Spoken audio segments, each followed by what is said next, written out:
guys, Assalamualaikum. Perkenalkan, nama saya Zikra Yumnata Putri dari program studi hukum keluarga. Dan perkenalkan, Saya Anita, saya Putri Nur Islamia.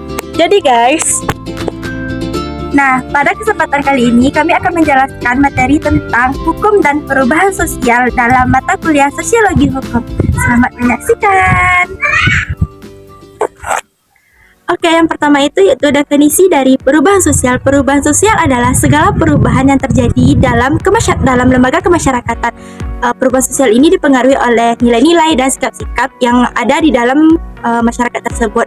Menurut beberapa ahli, yang pertama itu Emil Durkheim bahwasanya mengatakan perubahan sosial itu adalah transformasi dalam struktur sosial dan pola hubungan dalam masyarakat dari waktu ke waktu. Yang kedua, Max Weber mengatakan bahwa perubahan sosial adalah proses transformasi dalam struktur dan budaya masyarakat. Yang ketiga, Kingsley Davis mengatakan bahwa perubahan sosial adalah perubahan yang terjadi dalam struktur dan fungsi suatu masyarakat. Faktor-faktor yang mempengaruhi perubahan sosial. Yang pertama yaitu faktor internal.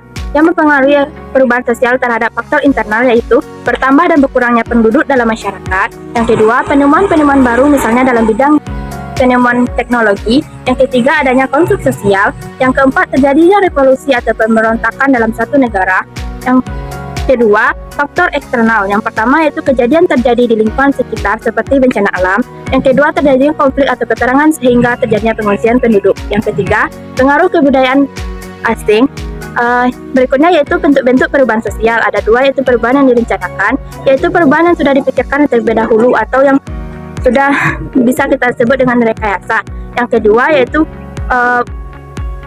perubahan sosial yang tidak kita kehendaki, yang mana perubahan ini tidak bisa kita kehendaki dan yang tidak bisa kita jangkau seperti bencana alam.